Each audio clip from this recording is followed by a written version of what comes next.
We'll move back now to item 6.3, dealing with the Audit Committee Minutes.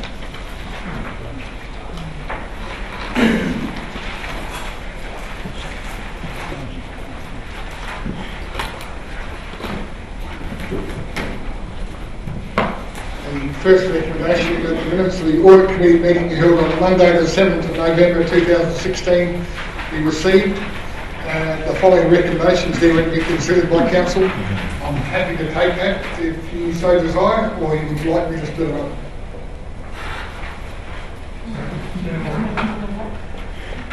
Someone like to move the Audit Committee minutes be received plus the recommendations? Yeah, Councillor Glasgow. Could I speak, please?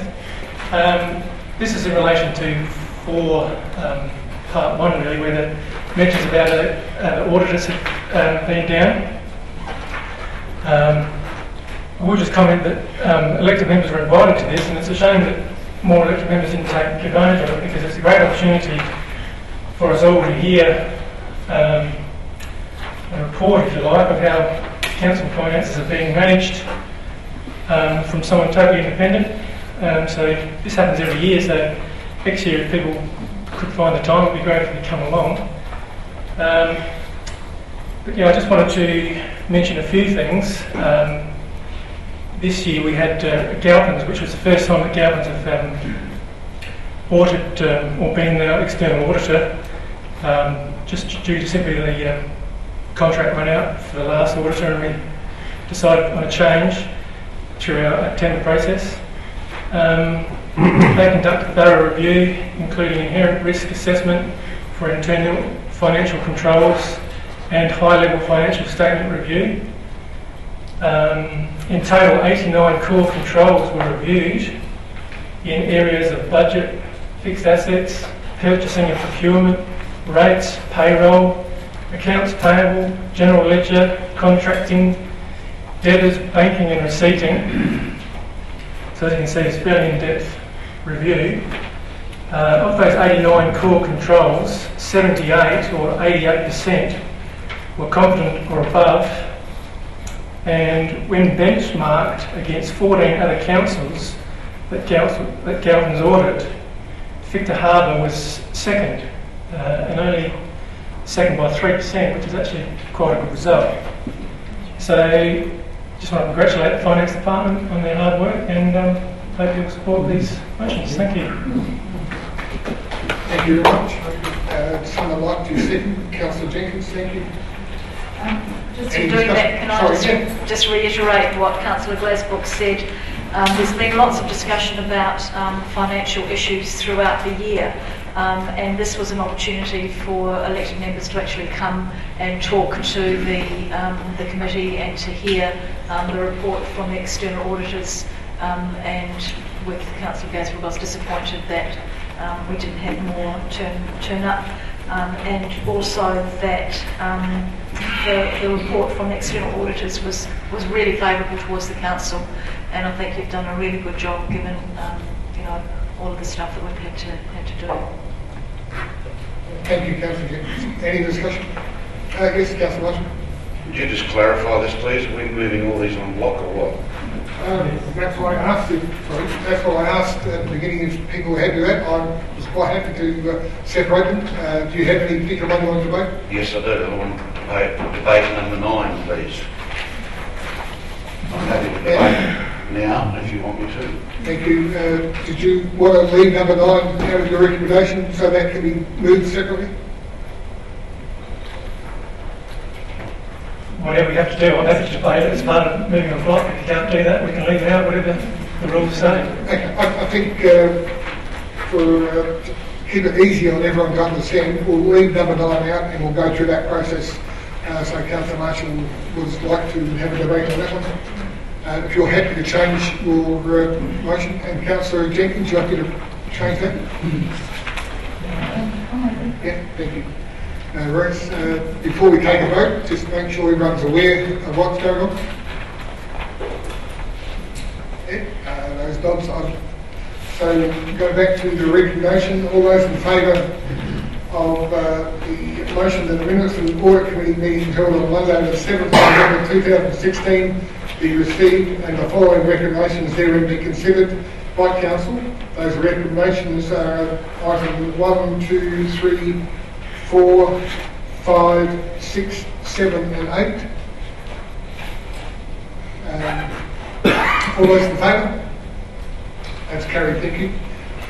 Someone like to move part 9? Thank you. Councillor Haskell, do you want to move that one? Yes, I'll move that way if you like. Thank you. Thank you. Looking for someone to second. Councillor Hales, thank you. Open for discussion. Thank you, Councillor Marshall. Well, item 9 comes from a question that was asked at the last community forum, and it was followed up by Mr David Kemp with an email to elected members. And I stressed to elected members, it was addressed to elected members. It was regarding his, I'm not sure of his qualifications, I believe he has some financial qualifications, but he was suggesting strongly that having read council documents, he felt that it would be more appropriate for elected members who make all these decisions on financial issues to be given a user-friendly, simplified, monthly version of where we are financially, and he put that suggestion to all the elected members. Unfortunately, the rug was pulled from under the elected members and it was raised at the Audit Committee, which I think was improper, given that the matter was was suggested that it be considered by all elected members. So essentially, this is the first time we've got a chance to debate it, and we can't really debate it in depth and possibly kick around the pros and cons because it hasn't been subject of a of a council report. So my concern is that I've had discussions with a number of people who do have some difficulty in understanding how our finances are done, including Mr Kemp, and I think, as I say, he does have some sort of qualifications in that area.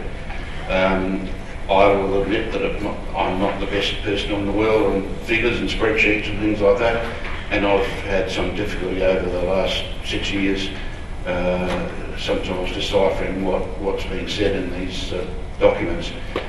So I really think this needs a bit more discussion because essentially the Audit Committee has taken this out of Council's hands and has just said, well, we think it's all right, so don't worry about councillors. And I think it should be brought back into the councillors' hands. So I actually would like to move that item 9 be adjourned to the December meeting where a report be presented regarding the matter. And that, as I say, is because that will be putting it back into elected members' hands and we can make the decision once we're fully informed, which at the moment we're not. Thank you. Councillor Jenkins, sorry, we're looking for a second before we debate. Councillor Charles, second. Thank you. Thank you. Good morning. I get the opportunity to speak now, don't I? Sorry. No? Sorry, we just have to move on that adjournment motion and see if everybody agrees with that. So it's been moved and seconded. So without any further debate, all those in favour? And those against? That's lost. Thank you. Call for a division, please. Yep, thank you. All those in favour, please stand. Councillor and Councillor Charles.